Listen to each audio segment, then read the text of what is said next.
विश्व प्रसिद्ध बाबा महाकालेश्वर की दिव्य अलौकिक भस्म आरती में एक बार फिर ठगी का मामला सामने आया है। महाराष्ट्र की रहने वाली मधु से भस्म आरती के नाम से मंदिर के पुरोहित ने 1500 रुपए की मांग की। मधु ने महाराष्ट्र पहुंचते ही जिला कलेक्टर मुख्यमंत्री डॉक्टर मोहन यादव को ईमेल के माध्यम से महाकाल मंदिर में चल रही ठगी की शिकायत दर्ज कराई। नमस्कार, मेरा नाम है मधु शंकर, मैं मुंबई में रहती हूँ। मैं अक्सर महाकाल मंदिर जाया करती हूँ अपने परिवार के साथ वहाँ दर्शन पूजा के लिए। तो मेरे एक परिचित हैं, उन्होंने मुझसे एक मदद मांगी कि उन्हें भस्म आरती दर्शन करनी है और स्लॉट्स नहीं मिल रहे हैं, क्योंकि जैसे ही ऑनलाइन बुकिंग के लिए वो ट्राई करते हैं स्लॉट्स बंद हो जाते हैं। तो उन्होंने मुझसे मदद मांगी। तब मैंने 12 मई 2024 को पंडित राजेंद्र जोशी जी को फ़ोन लगाया, क्योंकि 1-2 साल पहले की बात है। हम महाकाल मंदिर गए हुए थे और पंडित राजेंद्र जोशी जी हमें मिले। उन्होंने हमारी पूजा करवाई थी, वहाँ पे दर्शन करवाया था। तो हमने उनका नंबर रख लिया था। उस वक्त भी उन्होंने हमसे कुछ 2100 रुपये कुछ मांगे थे कि आप हमें दे दो और हम आपके नाम से जल चढ़ाते रहेंगे बाबा भोलेनाथ के ऊपर। तो हमने विश्वास करके दे दिया था। फिर उसके बाद ऐसा हुआ कि 2 साल तक हम कभी गए नहीं महाकाल मंदिर, लेकिन अब ऐसी ज़रूरत लगी कि किसी को मदद चाहिए तो चलो मदद करनी चाहिए। तो मैंने राजेंद्र जोशी जी को फ़ोन लगाया, जो महाकाल मंदिर में पुजारी जी हैं।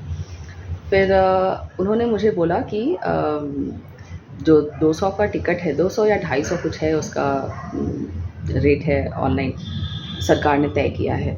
तो उन्होंने बोला कि हमें उसके 1500 देने होंगे। मैं काफ़ी शॉक्ड हो गई ये सुनकर कि ऐसा क्यों है, 1500 क्यों है। तो मैंने उनसे पूछा कि आप 1500 इसका क्यों मांग रहे हो, ये 2 या 250 का टिकट है, भले 500 हो सकता है, 700 पर 1500 क्यों। तब वो बहुत गुस्सा हो गए मेरे ऊपर और उन्होंने बोला फ़ोन रख दो, आपको देना है तो दो या फ़ोन रख दो। मुझे समझ में नहीं आया। तब मुझे ऐसा लगा कि ये समस्या कई लोगों के साथ हो रही है, कई लोग इसका सामना कर रहे हैं और इस समस्या का समाधान होना बहुत ज़रूरी है। मैं आग्रह करूँगी मध्य प्रदेश सरकार से कि वो इसके लिए कुछ करें, क्योंकि ऐसे बहुत सारे भक्त हैं हम जैसे, जो मुसीबतों का सामना करके और दर्शन के लिए आते हैं बाबा महाकाल के, बड़ी उम्मीदों के साथ आते हैं। उन्हें कोई परेशानी ना हो। कृपया इसके ऊपर ध्यान दिया जाए। और जो भी वहाँ के पुजारी हैं, मैं ये नहीं कहती कि वो सब के सब गलत हैं।